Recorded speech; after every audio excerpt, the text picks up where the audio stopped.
to start with is how's the trip? What'd you learn and how'd you feel the group responded, especially coming back here with a practice underway? Oh, it was a trip of a lifetime for everybody. Um, we learned so much. I mean, just about Ireland, Northern Ireland, we were able to make stops in both places and learned a lot about the culture there, the troubles, what it's like now. I mean, it was certainly a just a cultural experience for our whole team. And then I think, when you get that much time together, I mean, our team typically sees us, at the rink every day for practice and games, and it's like an extended road trip. So just really good time together, so much fun. We obviously had some success on the ice too. So while we fell short on Saturday, I think the win against Duluth, beating the number 5 team in the country, that's pretty huge for confidence. It was a highlight of the year so far, and obviously put ourselves in the spot to play for a championship, which is what we want to do again later this semester. So, just incredible trip. We have great support from Friends of Harvard Hockey to help us go on that trip. So to be able to provide that experience was really special, and I think we'll talk about it for a long time. Obviously, there's a lot that you could probably pick out. Was there maybe a moment that, or a specific trip or excursion you guys went on that maybe stuck out for you, maybe history wise, or something that maybe felt like, oh, everybody took something away from it? Yeah, we have a poll of the day in our locker room that Brooke Manning and Ella Lucia uh, work on and have that question that they put up. So we've had a lot of what was your highlight non-hockey in Belfast or the trip, and so there's a ton of different answers because we did so many things and really tried to do a lot at the beginning so we could focus on hockey at the end. Mine has consistently been we went to Hillsborough Castle, which is where the royal family stays when they visit Belfast. Had a great tour, but one element that was really neat was we were able to have tea and scones together at all these tables before we did it. So it was just kind of nice for the group to, staff, coaches, players mixed together, some really good conversation at our tables and be able to have the tour after was just stood out to me. Again, the time together, the bonding element, and also learning a lot about the area. So that was probably my highlight. A little sweet for you too, right? To pick up that win against Duluth, right? That has to feel a little bit good.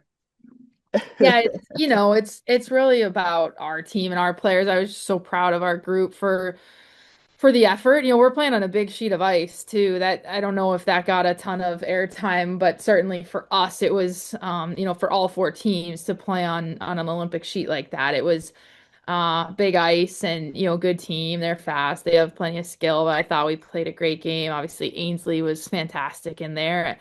Sounds like the announcers liked saying her name, and it was just it was great. But yeah, I told the team after we were celebrating pretty hard, and I just said, I'd be lying if I said there wasn't a little extra to this one. But ultimately, the best part was just putting ourselves in a spot to play BU in the final there, and yeah, huge win for our team.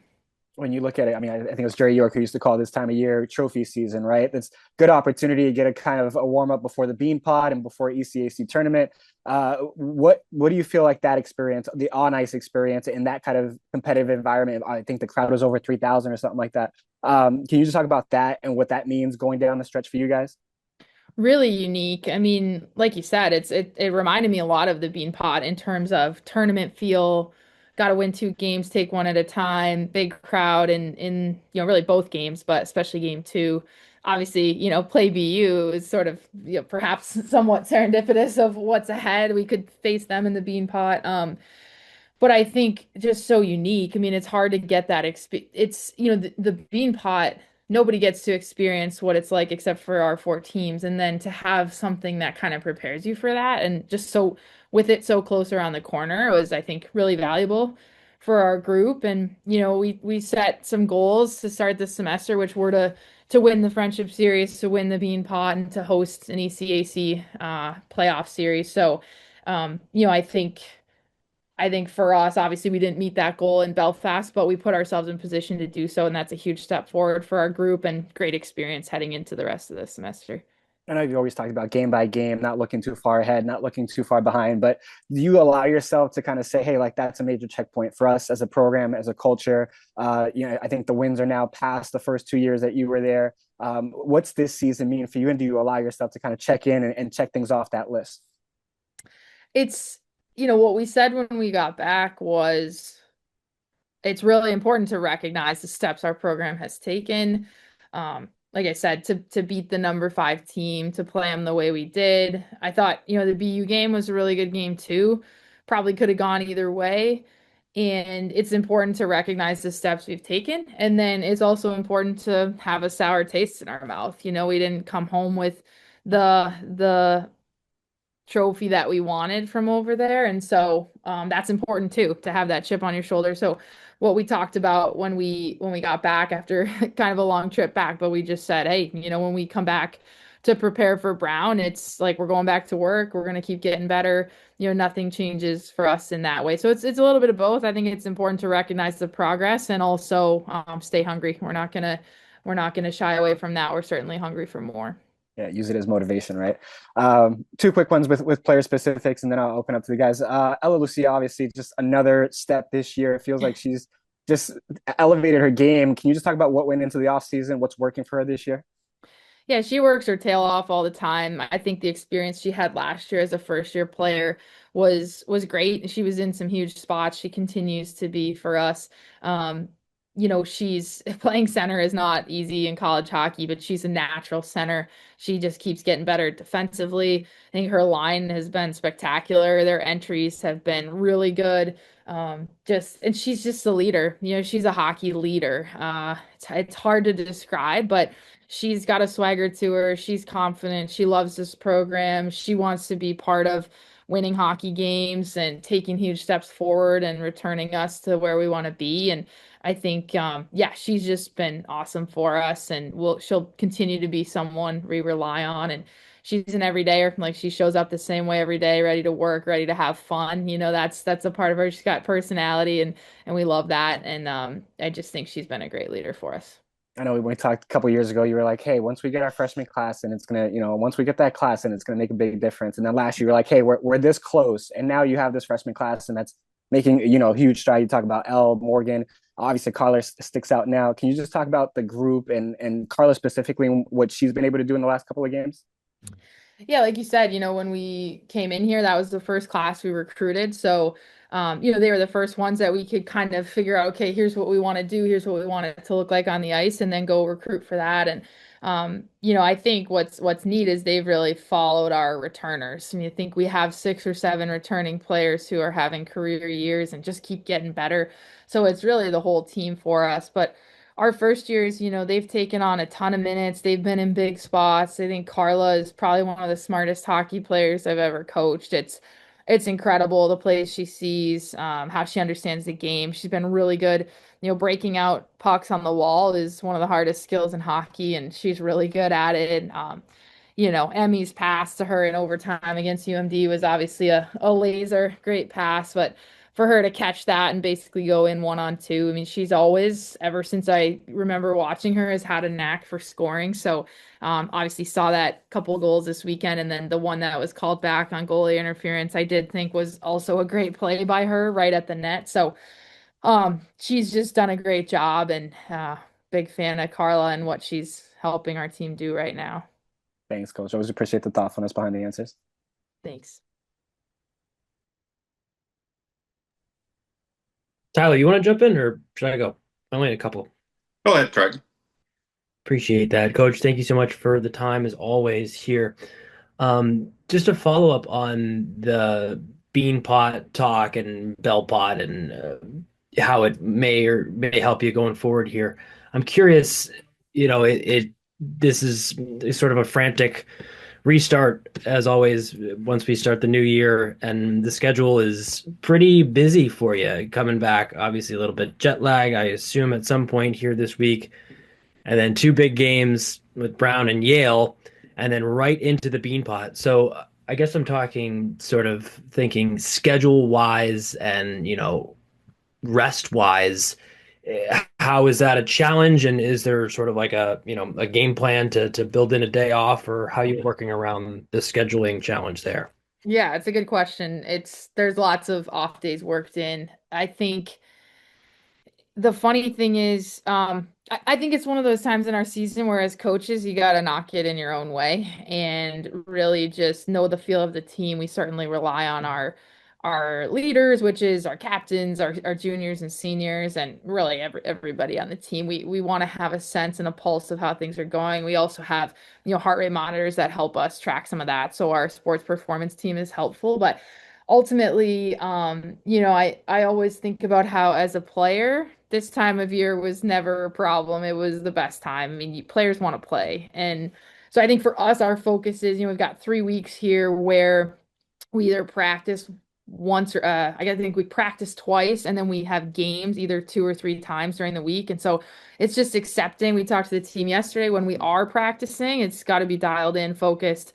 Practices are going to be short, but we've got to make sure we get things out of it and move forward with whatever our focus is on that given day. And then we're going to learn through games too. I think you got to accept that. And again, players love that. They just want to play, but we're going to make sure, one thing I think we do well is continue to focus on ourselves and where we can get better. And a big part of that is game video. So to me, that's the key, along with, just taking one day at a time and, not getting ahead of ourselves. But that's, yeah, as much I would love as a coach to practice 3 or 4 times before every time we play, it's just not going to happen. And, got to remember that the players actually love that and they're right. It's pretty fun.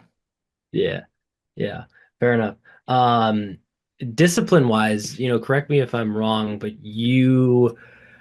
my takeaway is that when you came to Harvard, the team started playing more physically than they used to. Yet your group is right now tied for second fewest, I think, PIMs per game in the country. So how are you able to, and if you don't do this, then please correct me if I'm wrong, but I think you tend to preach physicality pretty strongly. How do you find that line between having your players play physical and staying out of the box? I think a big piece of it is, hockey's a physical game. Women's hockey is getting more physical, and it's making sure a lot of our physicality really comes in puck races, edging someone out, limiting stick infractions as much as possible. So you can get that bump in and but also be in control of your stick. I think our coaching group has worked a lot on that too. But ultimately, yeah, it's a physical game. I think there's a lot of room for physicality and when you have the puck more, which we certainly have had the puck, we've had possession of the puck more this year than in years past, then that's also going to help lower the penalty minutes. And I think our PK has been really good. We know we can rely on it. So you're kind of freed up to play physical, but yeah, it's just we talk about physical and smart physical. You want to be smart and make sure you're approaching pucks the right way, approaching the wall the right way to yeah, give a bump, but make sure it's within the rules as much as possible. And so I think it's probably a balance of all those things. And then last one here before I hand it off. The every time I chat with you, I ask you about the goalies, and given what you've said, in the first semester, leading towards, maybe you might find a number one in the second semester, or not play all three as consistently. Ainsley obviously had a big night out in Belfast. Has anything changed there? Have you whittled it down to two? Is there anything to expect here in the second semester? Think our conversations have just been with that whole group like, hey, you make the decisions really difficult. And they like to hear that. All three of them want that to be the case. I think they've just done a spectacular job making our team better. This week we've had 2 practices leading into the series, and the one day I turned to our goalie coach, Cami Cronish, I was like, can one of these guys let a puck in so that the forwards in the D can feel a little bit better? Because we're working on the offensive zone and making some awesome plays, and our goalies were just coming up with highlight reel save after highlight reel save. So it's a good problem to have. They're making it tough on us. I think they all bring something a little bit different, and certainly Ainsley had just a phenomenal performance against Duluth and went right back to her and thought she played well against BU too. So it'll be something we continue to just work through. And like I said, they're definitely making it hard on us. And I think the most important thing is that whether they're getting starts or not, though all three of them are putting our team in a position to get better and better offensively and keep getting better as a team. Thanks, Laura. Thanks. Coach, thank you so much again for the time. Looking forward to it this weekend. Just first off, with just your team, and there's McDonald, McGathy, McSweeney, Finnegan. Did any of them have family over in Northern Ireland? Kira Lai actually has a lot of family over there, and her parents came along on the trip. Her grandmother was at the airport at one point to say hello. So it's yeah, there was a lot of good names. I know the announcers were loving our team's names, and we actually saw a handful of pubs with similar names. There was a Finnegan sign, and so that part was really fun. And Kira actually has an Irish passport, so that was kind of the closest connection, but really cool for the whole group. And then I'm just looking ahead to this weekend, your second go around against these two Ivy League opponents, in Brown and Yale. Big win on the road against Yale, overtime loss in Providence. Just what stands out about both those teams individually, and what are some things you're looking for your team from this weekend? Yeah, that was a unique series because we did not play all that well against Yale. We weren't happy with our performance, but we found a way to win, which is certainly important. But then, Brown, it felt like we played a lot better, and then they made some game-breaking plays there in the third and in overtime to get it done. So, kind of a unique series in that way, but I just think they're both really good teams. I think they're well coached. Mel and Mark have both done such a great job recruiting there. Yale is very structured. I think they're great in transition. You got to be ready to play fast against them and absorb rushes. Brown, same thing. They skate well. I think they've always been a good skating team. Really good offensive players. McDaddy and Iginla and Mo Lyons. I mean, they got some really good players up front. So, I think it's awesome. I mean, that's great for the Ivy League. We've got some really good teams and got to be ready for it. But I think what stands out for both of them is just the offensive side and needing to have a game plan to really limit grade A's and not have to rely on our goaltending too much. And Tuesday being the Bean Pot, I mean, there could be some look ahead, but not the case in the ECAC with how every weekend is and how deep the conference is. But does it feel like this might be the perfect weekend leading into Bean Pot, where you have two Ivy League opponents and obviously that extra emotion that goes into those games? I think, right now it's just such a January's busy, we've had a lot to look forward to all season. Belfast has been circled, Bean Pot's been circled, and kind of like you said, I mean, part of the key is just not getting ahead of ourselves. It's one game at a time. I do think, like you said, these are games that are all going to have a lot of emotion to them and great rivalries. And our alums are going to be in town this weekend, so that adds to it. But I think, you can kind of look down the stretch and it feels like every game's going to be like that. It's going to start to have that playoff hockey feel, and we love that. I think that's going to be a great experience for our group. And then last one for me before I'll toss it to Jess if he's here. With your team and obviously in the building process, that's been your tenure. I mean, obviously people look at wins and losses, and the wins are improving in a big way this year. Outside of on ice results, what are some other areas that you are specifically targeting? What does success look like for you outside of results in the building process?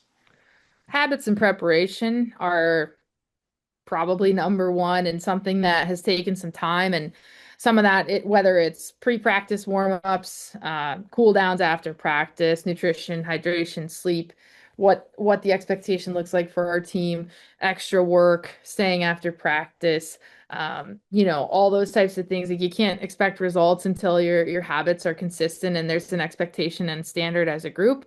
I think our captains and our older players have done a phenomenal job showing the way.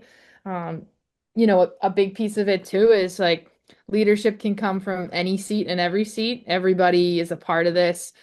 We certainly rely on our depth, and we always will. Everybody's a big part of what we're doing, and I think those things we've seen progress there, even before the results have shown. So those things stand out. I think, we put a premium on work ethic and character, so how we prepare and how we treat each other. And I just think our group has done a great job of that, and it's helped us have success now.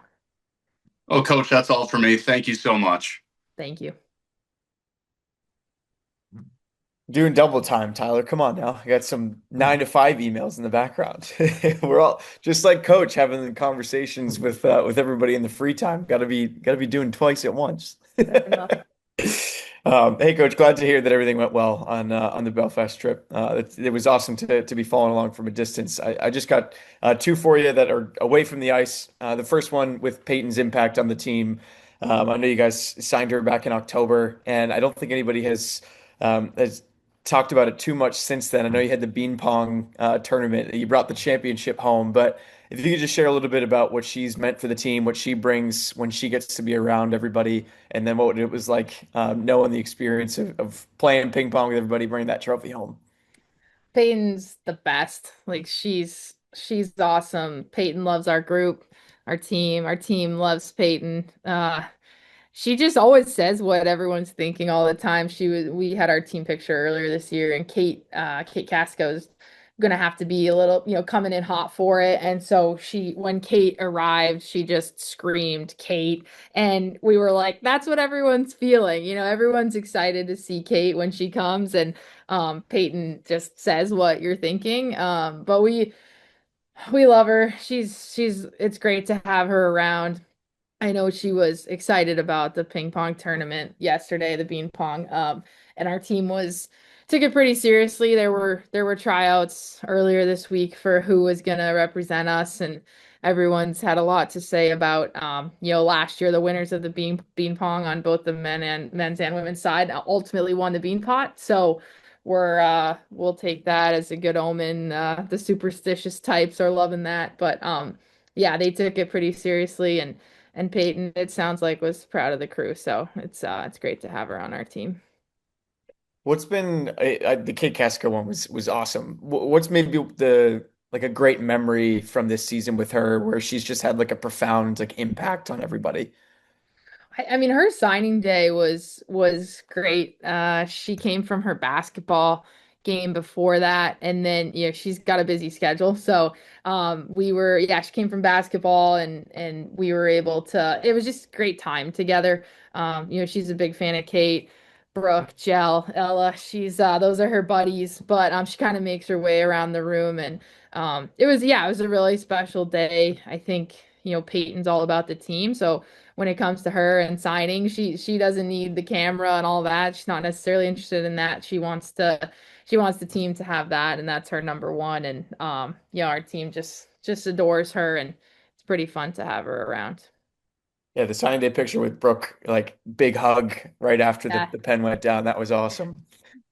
And other one for me, just with Mia's debut in the PWHL, and you guys getting to go out and support her this week. Just what's it been like seeing her to be able to reach that stage, and then obviously the support rallying around her from the current team now. So awesome. The team was fired up about that. They had a busy day. They went from the bean pong to the game, and obviously in the jerseys. I thought the signs were pretty good. Fun to see, just so much pride in the program and in Mia, and really cool. I mean, she's a kid from Cambridge who got to start in that game yesterday in her home debut, which was, I thought, just pretty cool to be able to do that. And she was a great player here. It's great to see her make the next step and just get in that lineup. And I think, obviously the Fleet have had a great start to the season. So really neat for us to see her be a part of that and be able to go over there. So the team was fired up. There's a lot of chatter about it today. And, she has our full support. Looking forward to continue to watch her.